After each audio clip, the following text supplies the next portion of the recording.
Live from the Pickleball Giants studios in San Antonio, Mike Taylor and Sam Freese.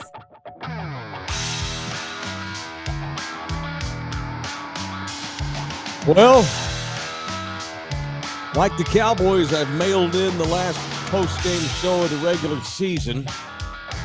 Although I think we've done a pretty good job making this apartment room work. Thank you to my executive producer, Nina Duran, who's helped me get on the air from our apartment, not at LG's studio. Made an executive decision and mailed it in. But Puma's back at LG Studios. Here I am, and we're going to kick ass as always. It is Cowboys Overreact here on YouTube TV and Love You Hard Television. How you boys doing? The Cowboys got their ass kicked today in Washington. Week 17 of the season with an opportunity to maybe improve your standing in the playoffs. And the Cowboys go out today and just no-show from the beginning.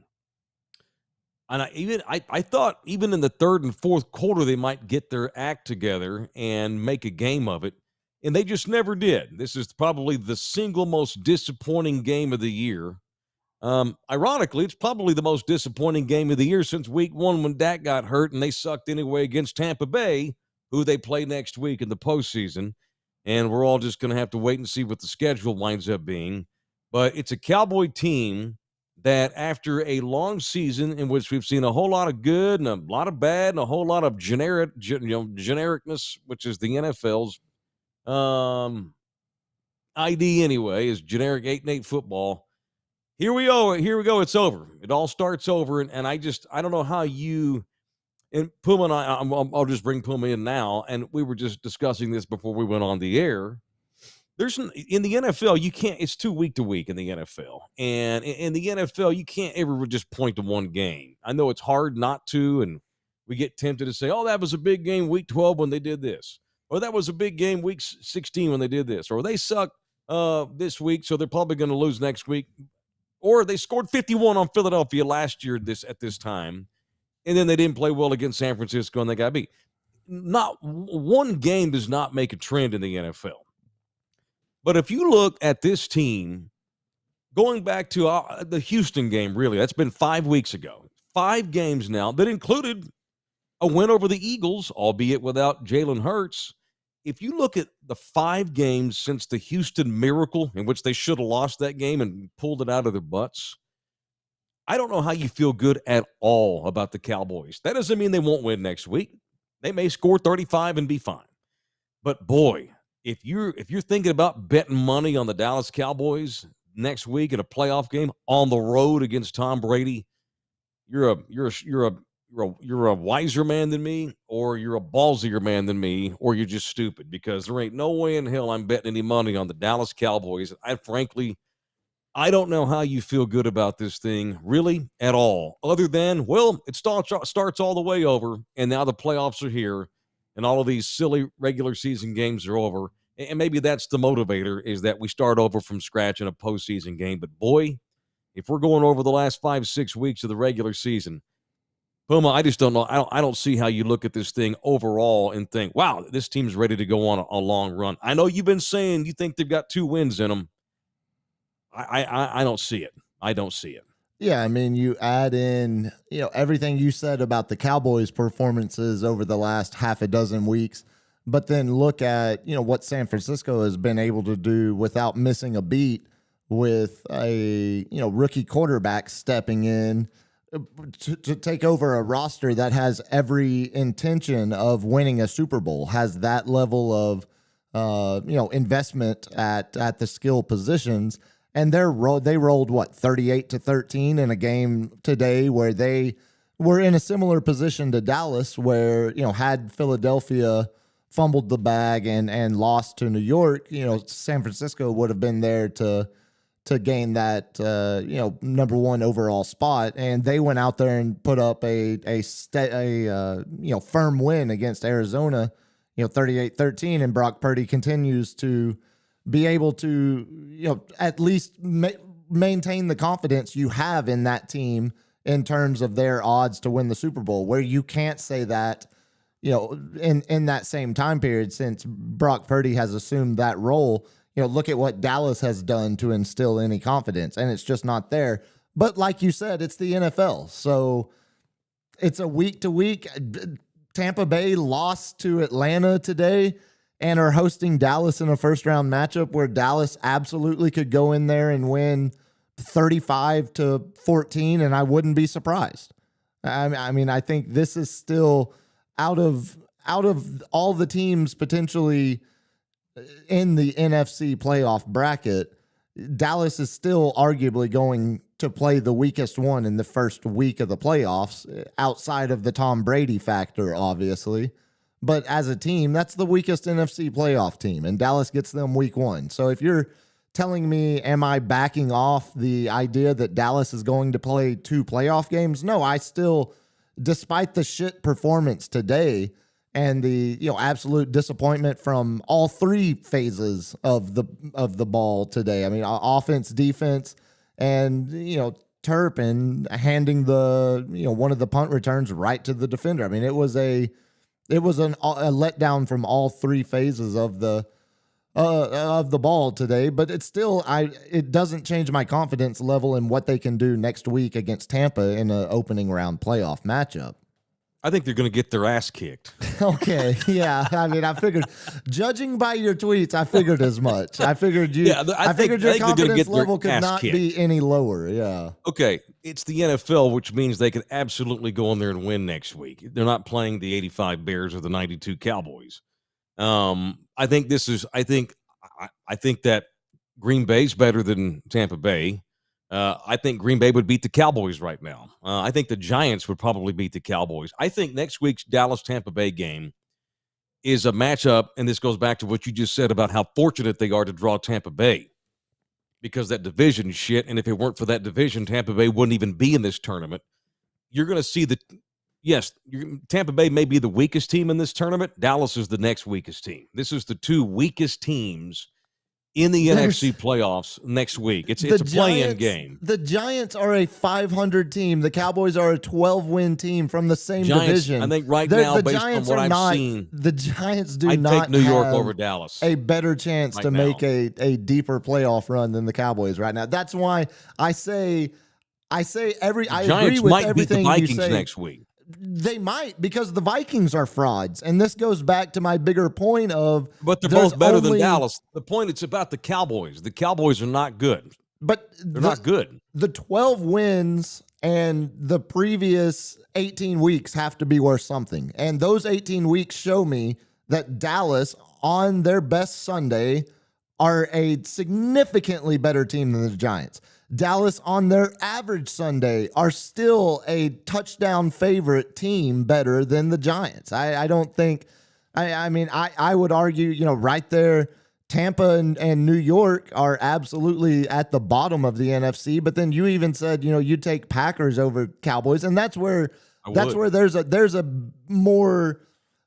better argument that you can use to convince me of that, because I think I agree with you on the surface, but going back to, you have to give this team credit for what they've accomplished over the 18 weeks. They're a better football team than the New York Giants, but the confidence of them getting past anybody outside of the top or the bottom 2 weakest teams in the playoff bracket, yeah, I'm right there with you. I think, again, if they do follow what I've been saying and make a championship game run, it's going to be about the weak opponents and the draw that they're going to have ahead of them, and not about that they're a championship caliber team again. I think this is still, like you said, they're still the Packers are better. The only one. So you would say the Vikings have a better, right now you feel better about the Vikings than the Cowboys to make a Super Bowl appearance from the NFC? Oh, God, yes. Absolutely. See, I still, maybe that's blind confidence in what I saw from the peak of this team's performance mid-season. When was that peak? That? That's what I was just saying. Mid-season. 2 months ago. Easily, yes. Week, what was that, week 13? No. Week, when they scored 33 in the fourth quarter. 10? Yeah, week 10, 11, 12. Vikings, Colts. Giants, Colts. Yeah. Okay. Take a look at the last, and we're spitballing. I don't have this in front of me, but I'm going to do so. I'm going to do some research this week as we get ready for next week's Overreact. If you go take a look at the last 15 Super Bowl winners, and go look at those 15 Super Bowl champions and how they fared in December. Actually, and then, of course, now the league's even changed in the last 2 years because now we've decided to add this damn 17th game. What you do in December or over the course of the last 4 or 5 games, with the exception of maybe 2 of the 15 Super Bowl champions in the last 15 years, if you're not playing good football in December, you're not playing good football in January. And maybe you can prove, again, this is just what's in my head because we have this conversation every year. We used to have this conversation in the days of Tony Romo because the Cowboys were notorious for their good starts in September. They're excellent play in October. And then we get to the turn of the calendar and we get down near Jesus's birthday and this team would suck ass in December. And they'd be one and done in the playoffs, or they'd lose week 16 with a wild card on the line because Romo would throw interceptions and they would get out coached. In the NFL, nothing matters in September, October, and really November. It's about staying as healthy as you can, entertaining your fans, selling tickets for games, having a good time because we love the NFL. December and how you play then is what matters. And if you go back to I wrote this down because my memory doesn't serve me well all the time. Starting with that miracle win against the Texans, this team is a 500 football team. Mm-hmm. They just don't look very good. They pulled that Houston game at home, by the way, out of their ass. They crapped the bed in Jacksonville the next week, losing the game on a pick 6 by my favorite quarterback. They hang 40 on the Eagles, but again, we can't even take much out of that because Jalen Hurts didn't play the game, and we saw how shitty they are with Gardner Minshew's in there. They struggled mightily to beat a Tennessee team that had a quarterback who had been on the roster for 8 days. And today, because Ron Rivera realized that he was actually eliminated, and they decided to play some kid they drafted who 1 year ago was playing for Mac Brown, and he goes out there and tortures their ass. In 5 straight games, this is a football team that if this were the beginning of the season, if week 1 were Houston, you look at this thing after 5 weeks, and there's no way you look at them and think, that's a playoff team. This is not a playoff team going into the playoffs.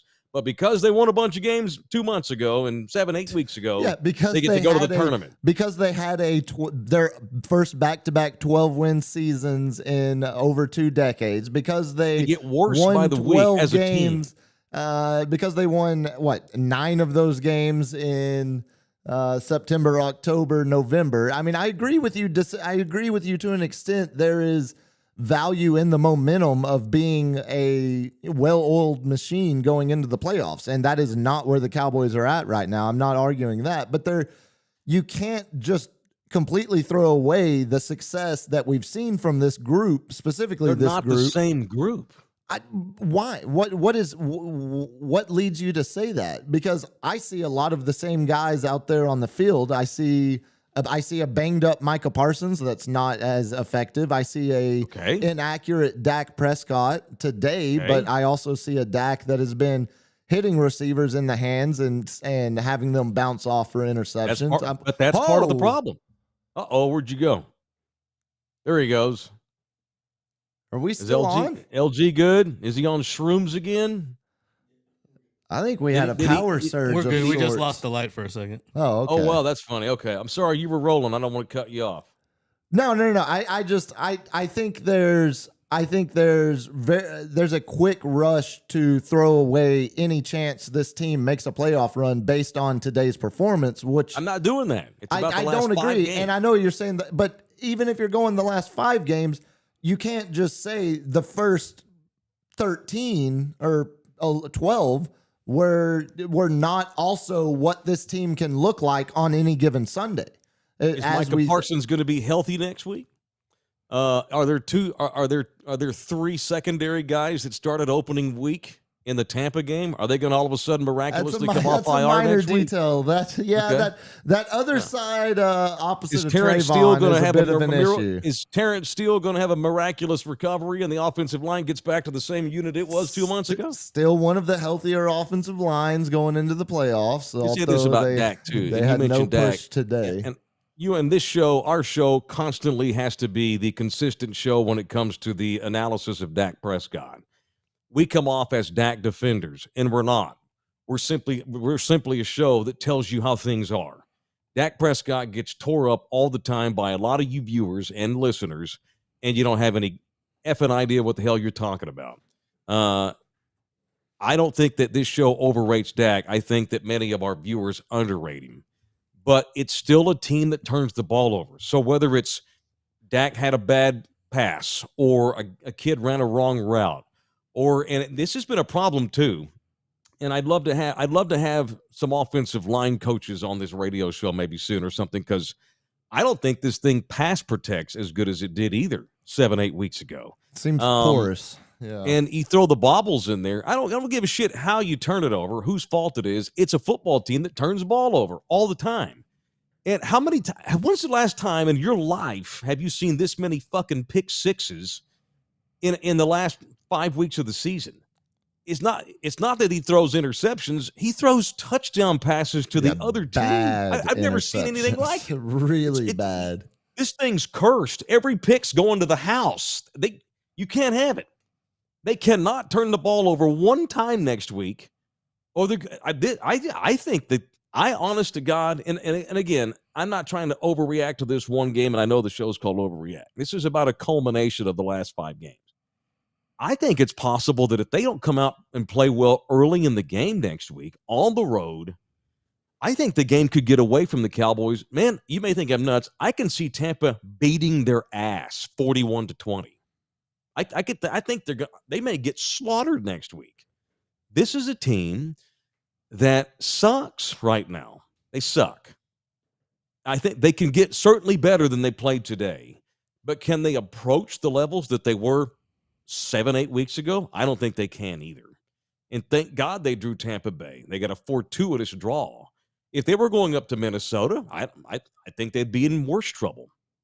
And I know that they beat the shit out of the Vikings earlier in the year in Minnesota. Everything has changed since then. The Vikings are better, but Dallas is way worse. I just don't feel good about them at all. Just not at all. And we can sit here and have these hypothetical debates about, well, they are better than the Giants, and they're better than Seattle. That's fine. I'll give you that. They're not better than Tampa Bay right now. And Tampa Bay today, yeah, they did lose to Atlanta, but they got Brady out of there before the first half. And then it was 10-10 when Brady left the game, just to be fair. Sure, but just to be fair, that's not even a 5. That's a team that has closer to less than half the Cowboys' wins than matching them this season. Ooh, Tampa or Atlanta? Yes, Tampa. That's a team that. But it's about how you're playing now, man. And show me the barnstorming run that Tampa's been on the same stretch of 5 weeks. I thought Brady was brilliant last week, and that's the other wild card in all this too. It's Tom Brady. That's the wild card. That's the bigger separator because there's, Dallas has had, I feel, based on the regular season performance, I feel the only teams that show me more confidence that they're going to make a Super Bowl appearance this year are the shortest list it's ever been in the last 2 decades that I can think of in the time that Dallas has been searching to try to get back to a championship game. And this year, right now, it's Philly and it's San Francisco with a rookie quarterback now. I mean, I hear everything you're saying about the lack of momentum, this Cowboys team not being the same team it was at the midway mark of the season. But I also continue to look around the NFC and I say, wow, potentially if the Lions stun the Packers tonight, let's throw Geno Smith into a starting quarterback in this year's NFC side of the bracket. Watch out for Tariq Woolen. Well, you talk about a pick 6 if it came down to it. I mean, yeah, sure, I agree. But to further, I mean, I'd still think this is a Cowboys team that has back-to-back 12-win seasons. This year where you lost Dak, had to rely on your backup for a half a dozen games, and you're sitting there now still playing a favorable draw going into the NFC, going into your first round matchup in the playoffs. I mean, I think this league is so built on the concept of momentum, but yet on the opposite end of that spectrum, it's also a week-to-week league. So the teams that are able to maintain consistent momentum for an entire 18-week schedule going into the playoffs are 2 or 3 a season, tops, maybe. This year it was, Kansas City, Philly, Buffalo. And even Buffalo, there were stretches where, Josh Allen had, more interceptions than touchdowns over a 5-game stretch at the halfway mark of the season. I mean, it's a season of ups and downs. The Cowboys are having their downs right now at the worst possible time. I agree. But I also think it's still a team of what has now become pretty significant veteran contributors on both sides of the ball that can step up on a week-to-week basis when you're going up against, outside of Tom Brady, a Tampa team that doesn't scare me a whole lot on paper, especially based on what they've looked like this season and the own issues, as a lot of the same issues that we're talking about with the Cowboys. Big names on defense that have been no-shows for extended periods that could show up, like you said, in the game against Dallas, and it's a 3-touchdown loss. And Brady is, the greatest football player of all time, and Tampa's defense shows up, and the offensive line is able to, give him a comfortable pocket all game. I don't have the same level of fear looking at the Cowboys' last 5 games. I don't have the same level of concern that it's going to really play into the outcome of this first-round matchup against Tampa. And to the further extent, the matchup against whoever comes after that, if they can get past that. I don't have any fear of Tampa either. I think the Cowboys are playing like dog shit. That's my point. I don't fear Tampa. But right now, you would say Tampa wins this game. Tampa wins. Sure. Yeah, I haven't seen the line. I would love to see what the spread is. If Dallas is favored, it won't be by more than 3. I would say it's going to be Dallas 3.5 or 4.5, probably. Take the Bucks. Right now I look at all of it together, and let's start with Dak. Well, whatever the reasons are, he's throwing a lot of interceptions, and again, it could be shit play calling, it could be inconsistent accuracy, it can be shit decisions. It could be bobble balls. The bottom line is it's an offense that turns the ball over. It's an offensive line that has to change and rearrange its lineup every other week, which that might be contributing to some of the interceptions too, because of pass protection issues. I trust their runners. I think they've got a wide receiver core that's okay, but that's where they are. It's still they turn the damn ball over. On defense, it's a defense that gets turnovers, and that's it. They've done nothing but get worse and worse as the season's gone along, and especially in the last 4 or 5 weeks, they have tons of injuries. They don't cover for shit. They don't rush the passer anymore either. When is the last time they put any consistent pressure on the opposing quarterback? You got to go back to the Colts game when they had all those ridiculous turnovers and they hung 33 in the fourth quarter. Since Indianapolis, in the last 5 games, they haven't rushed anybody. They're not doing anything well. And back to the offense.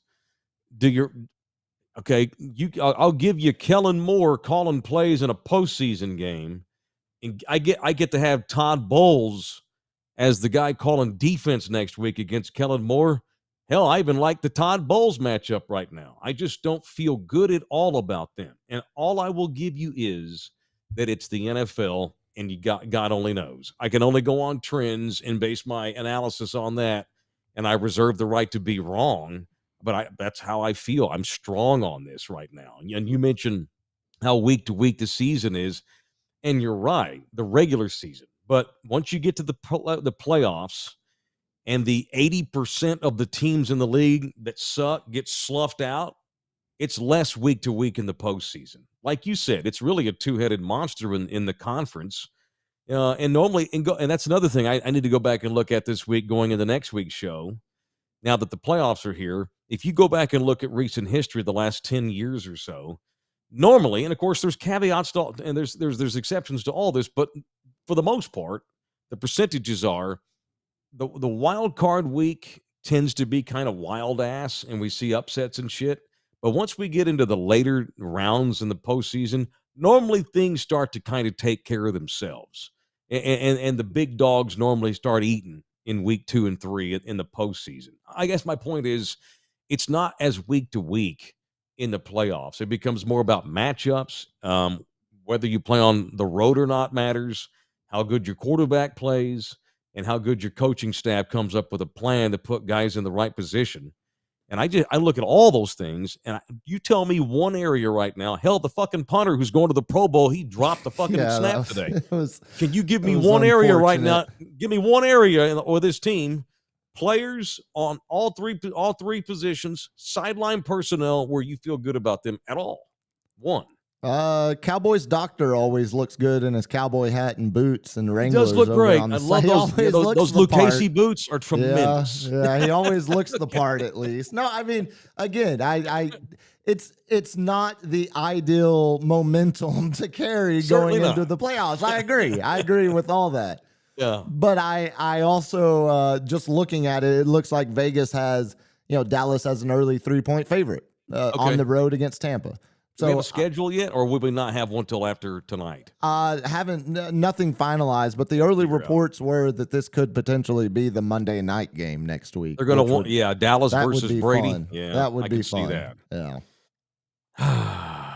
I think I'm doing pretty good, knowing that TCU's 24 hours away from a national championship. Yeah, I think I'm doing pretty good on this show. I'm doing okay. You've gone almost a full half hour talking football without mentioning TCU until now. There it is. Yeah. I'm right now on the Santa Monica Pier. The Frogs have had a takeover. There's a TCU takeover on the Santa Monica Pier. Yeah, they painted it purple, and there's all the frogs that are in town have gone down to the Santa Monica Pier to freak out the weirdos and the tourists. So anyway. Went 30 minutes before mentioning it. I'm proud of myself. Great. All right. Doing great. It's Cowboys Overreact, brought to you by Pickleball Giant. We were talking about this in the car today. Oh, you got old ladies now in town going out and buying pickleball exclusive gear. People getting all jacked up for pickleball, taking it serious because it is the rising sport in this country now, based on the data. And the only place in town to get pickleball only stuff is Pickleball Giant. We happened to drive past Chicken and Pickle earlier today, full to the damn back of the parking lot on a Sunday. People are playing pickleball. It's getting more popular and popular by the week, and the only place in the city that's pickleball only when it comes to gear, equipment, everything is Pickleball Giant at 1604 and Bitters right there by Rogers Ranch. Thank you to everybody over Robert and Ava at Pickleball Giant for supporting us all year long, and we'll continue to do these shows at least for one more week next week. And Puma's right. I don't think they have not released anything, but there's a rumor going around that it's going to be Cowboys and Bucks next Monday night, which would be cool, very cool. So there's that. Cowboys get their butt beat tonight, 26-6, a total no-show. And what alarms me is that they had something to play for at the beginning. And now this is, and I'll pick on the psyche of this team too, because you can't feel good about that either. It's a coaching staff that I gave a mulligan to the year one with McCarthy because Dak got hurt and was done for the year early. Last year, they had a good season, and they felt pretty good about themselves going into the playoffs. And they got completely outcoached and outplayed in the postseason at home by a good 49ers team, but a coaching staff that got its ass kicked by Kyle Shanahan and that group up there. But this year, what's the difference? Gosh, I almost feel worse because today they actually had something to play for, man. For a minute. Because they didn't know. Yeah, but it was like for the first half, Philly hadn't extended the lead. It was 10-0. No, but What was the halftime score in Philly today? 10-0, 10-3? 16 nothing. 16 Okay, nothing at half. At that point, you're wavering. San Francisco was ahead as well, but I think But it wasn't a blowout to the third It wasn't a quarter. blowout, but still, Cowboys just didn't show up. it wouldn't have surprised alarming. me though if Dak hadn't touched a football in the second half. I mean, I kind of half expected that, and the fact that you talk about something alarming, the fact that after the destiny was already settled in terms of where the Cowboys were going to fall in terms of seeding, the fact that starters were still out playing significant time halfway through a meaningless or a couple minutes into a meaningless fourth quarter. I mean, you didn't see Cooper Rush come in until what, the 10-minute mark, 8-minute mark, somewhere right there in the fourth. So I mean, even if McCarthy's, haven't had a chance to hear what he said post game yet, but if he's going to say, we were trying to reestablish any level of momentum, well, that failed. And then, luckily there were no, significant injuries. Deron Bland did have to leave the game, which I haven't seen a follow-up on it, but surely that's nothing that's going to affect his status for next week. But just the fact that starters were still playing in that game when they could have been scoreboard watching and see that there was absolutely nothing to play for yet. You're not going to establish any kind of momentum that's going to have any effect on the outcome of a playoff game next week. I mean, I thought honestly they could have pulled starters at half and, worst case at the end of the third. But, like I said, no injuries, no significant injuries that are going to affect any kind of outcome for next week. But yeah, I mean, utter disappointment. But you could argue, I mean, I wonder how aware Dak was at halftime of, the non-importance of the second half of that game. Because if you're telling me he knew it didn't matter, they're still keeping him in there to try to establish momentum, that didn't work. It feels like that was just a giant. The whole second half was just a giant waste of time, and it kind of, you could tell early with the with the Brian Anger mistake, with the Turpin fumble. That it was a Dallas team that it seemed like entered the game with the approach that it wasn't going to matter what the outcome of that was, and that's a disappointment in and of itself in a separate conversation. They lose Deron Bland. That just makes it worse. He went out with chest injury, and we have not heard anything on him. And again, that's part of the problem. You're having to rely on a rookie because of other injuries, and you had to play him, and he's looked pretty good and made their scouting department look good. So you lose that dude. It adds to my point even more, even more so. Zach Martin just said, if we do this again, we'll be sitting at home next week. Well, no shit, Sherlock. I mean, that's expert. That's Greg Olson level analysis right there, Zach Martin. Thank you for that. Hey, if nothing else, at least our Greg Olson experience. Well, God, we might catch him in a playoff game. Well, if it's Monday night, we'll get Joe and Troy. Which is cool. I was about to say, pray for the Monday night game so we don't get any more of the Greg Olson experience. Hey, did you notice they were sneaking in more shots of him and his brother and Pereira, right there all in the booth together. And you had a really awkward moment where Greg even mentioned, talking to Mike Pereira, like, hey, Mike, maybe you should just hang out right here in the middle of us during these games. And no one said a word after it. And then what's his name? The play-by-play guy just instantly picked up, Commander's ball on the 37. Like, just left Greg completely out to dry. That whole booth is a catastrophe. It is awful. They've got to change it next year. Here we are, week 17. You still don't know who the guy's name is. You called him the play-by-play guy. Yeah, we've had it. He's done 8 Cowboy games this year. I know, and I had it. Kevin Brohart. Yeah, Brohart. Yeah, Burghardt. Yeah, the game show they tried to do with the potential free agent or Abomination. quarterback. It's the whole thing was an abomination. But it was a better perfect. broadcaster out there. It was perfect for the Cowboys' performance on the field to match a week 18. That's what you get when you add an extra week of the NFL season. You get Greg Olson doing game show bits in the booth with Brohart. All right, it's the Overreact. Cowboys got thumped tonight, and I don't know how anybody can feel good about this thing at all going into the postseason, other than the season's over and you start over. I guess outside of that, I can't think of much else to feel great about. Brought to you by R&R Auto Glass. Sorry, we just had an Alex Jones reference in the comments. Sorry, Janet. Oh, I'm not seeing comments, LG. Is that me? How do I do They're that? on fire tonight, let me tell you. Yeah, Actually, you know what? Let me see. Let me click on this. Sorry, here we go. All right, R&R Auto Glass is the official. It just feels fitting to talk about broken car glass right now after this Cowboys game. Pretty appropriate. If you need a car fixed after a wreck or some such, they can't do the body. They can damn sure do the glass. Don't let some insurance company tell you where to go to get your glass fixed. If you've had a fender bender or some such, tell them you want to go to R&R, and they take all insurances, and they'll give you an especial when you mention us. Mention our show, and they'll give you a discount at R&R right there by the airport at 281 Tacoma. All right, I just figured out how to read the messages.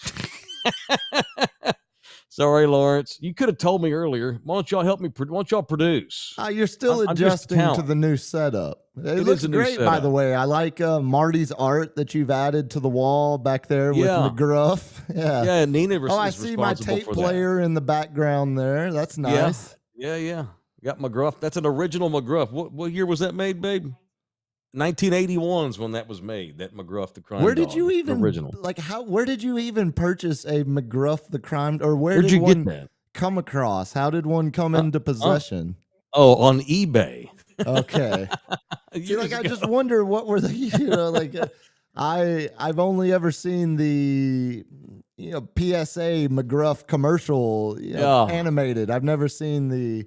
Just wonder what the use was of the McGruff stuffed animal. Are we carrying them around to DARE programs across America, I would assume? No, he's valuable now. We don't take him out. He just sits there like that. I see. Yeah.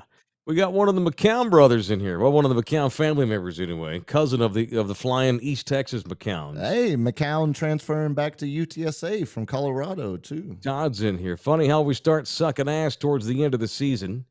Team starting to figure stuff out. Also, we were scared to put the backups in because they would outplay the overplayed starters. He has a point, man.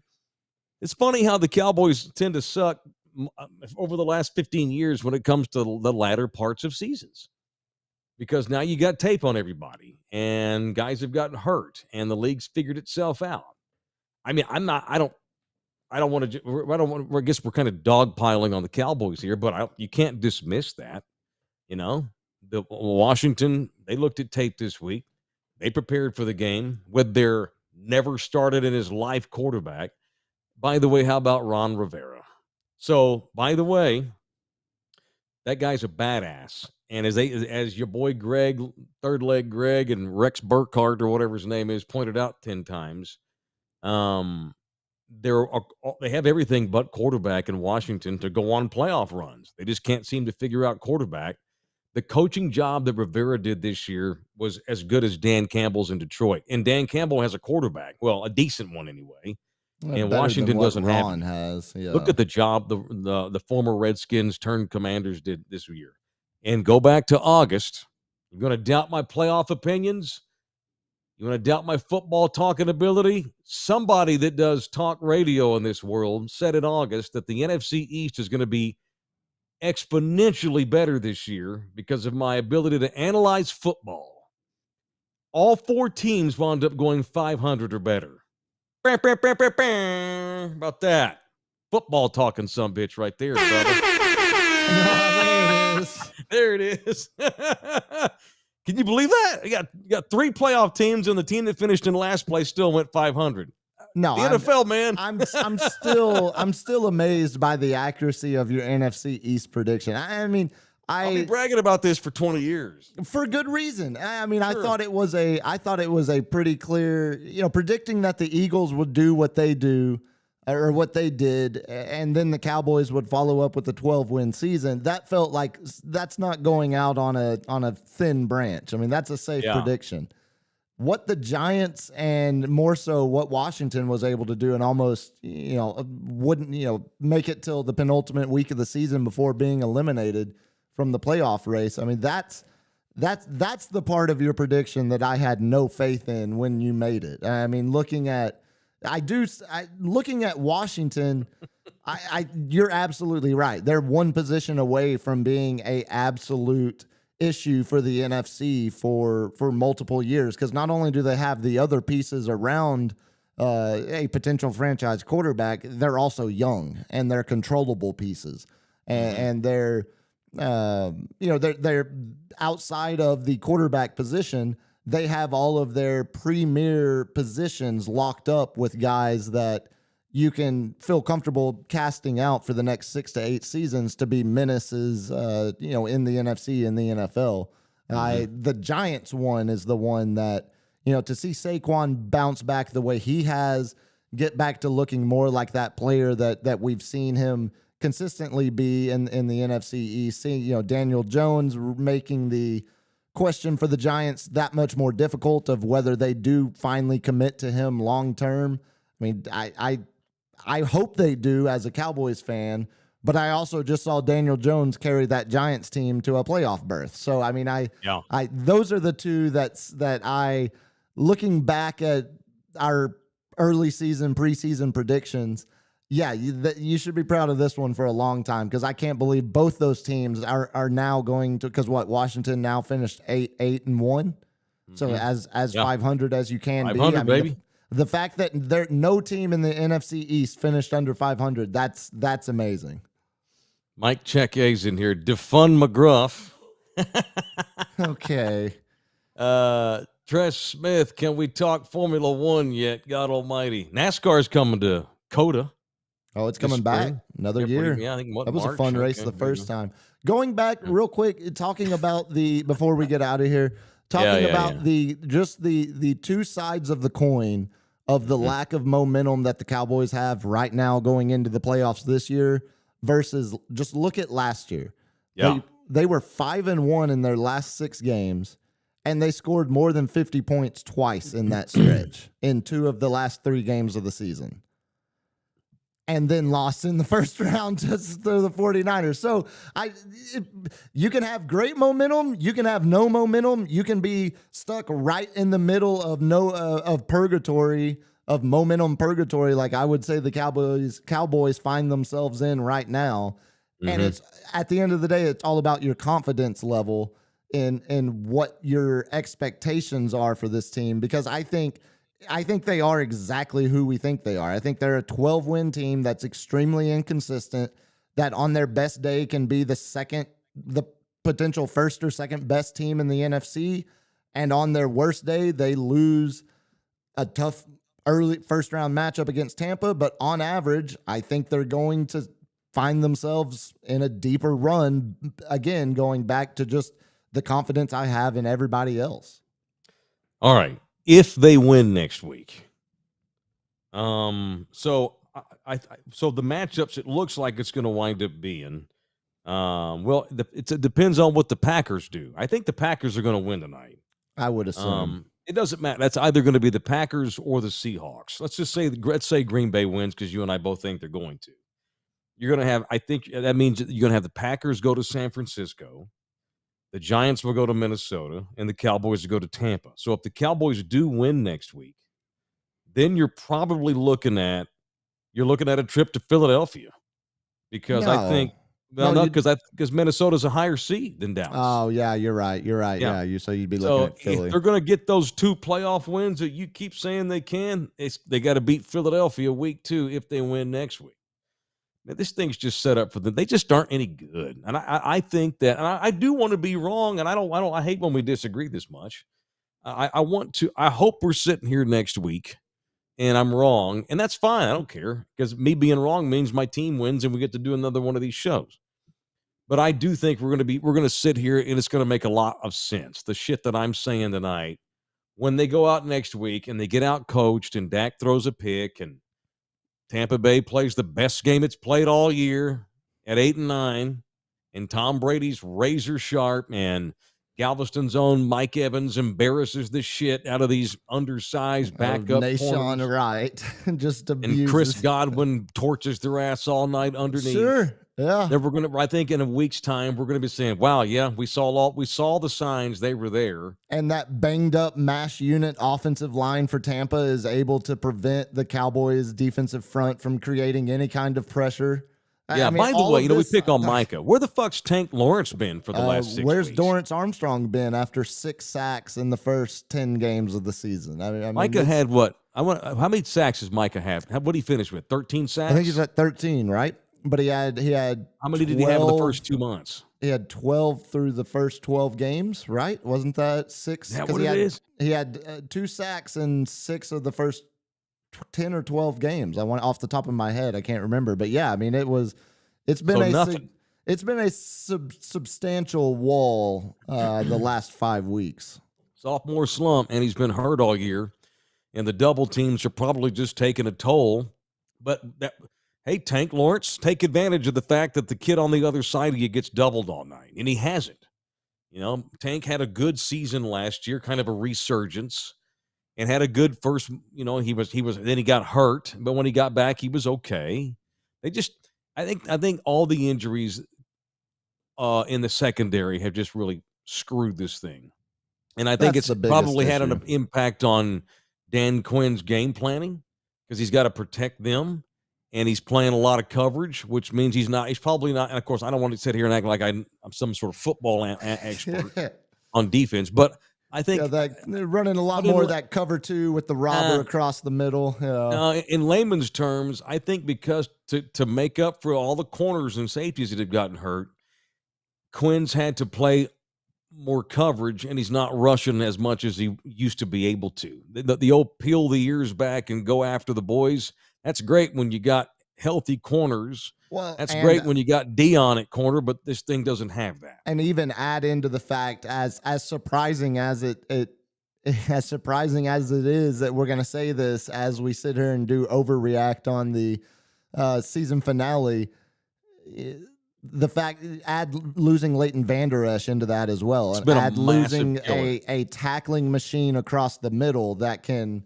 Cover field, sideline to sideline at times, showing flashes of the Leighton Vander Esch that he was for the first 2-3 seasons of his. And therein lies, you just found at the end of our show, you've made a genius point that gives me some hope for next week. Not only is Vander Esch probably going to get back next week, he's been the best guy they've had on defense this year. He's the player of the year on defense. Leighton Vander Esch, how about that for irony? Tyler Biotish, I think, is going to try to give it a go next week. We'll see. We'll see.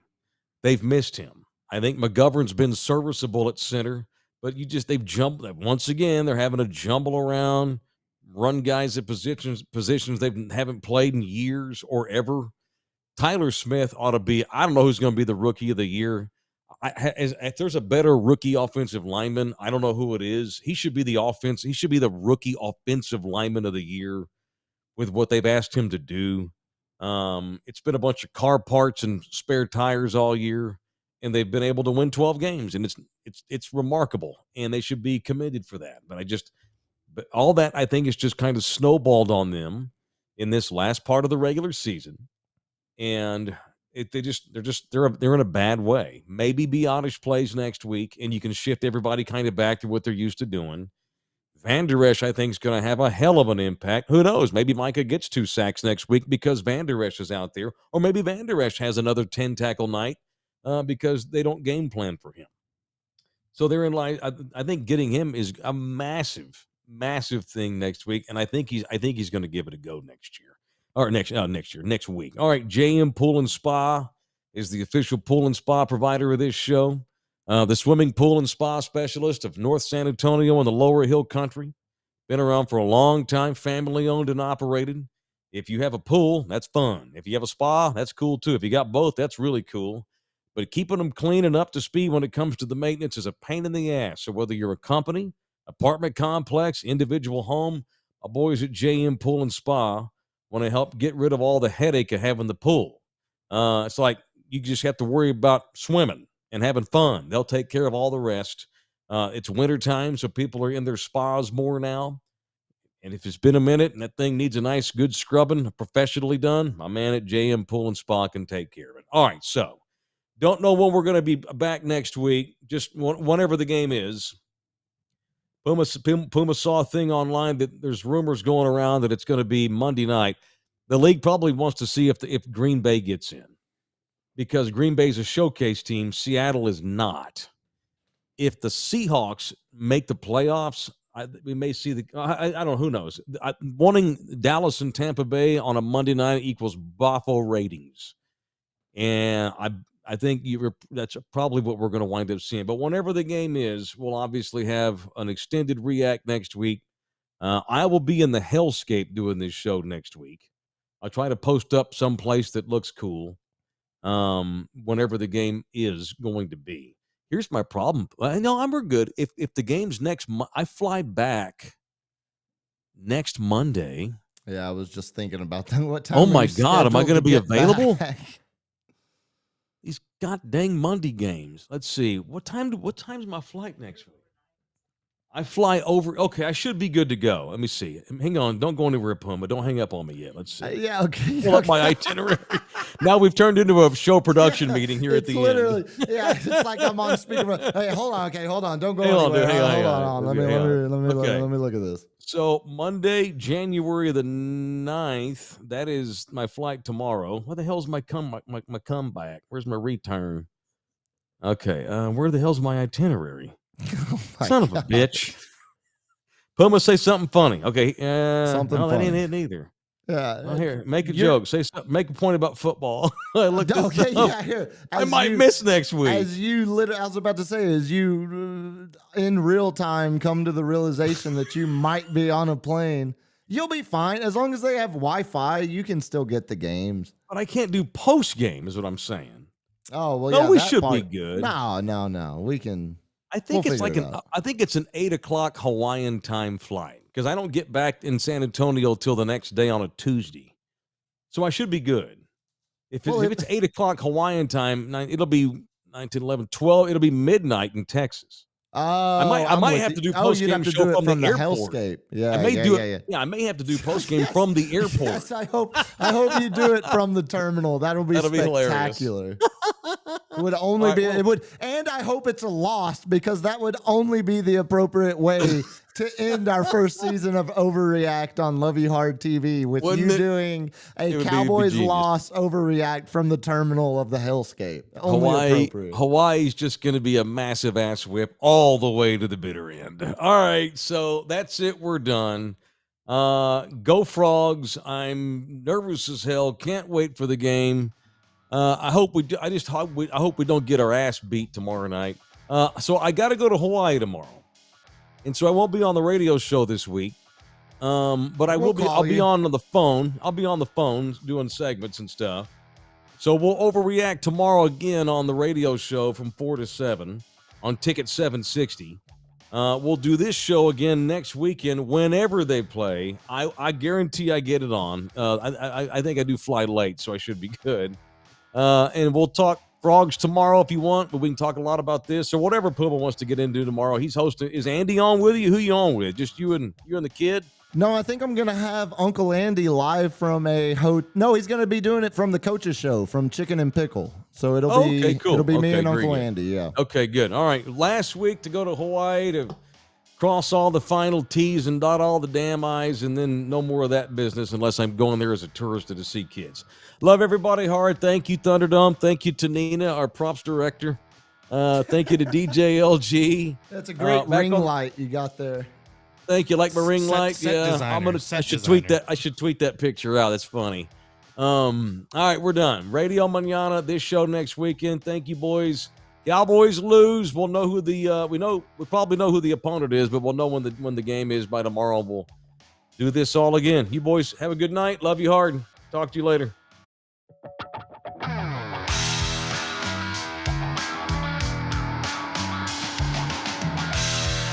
Overreact is brought to you by Pickleball Giant.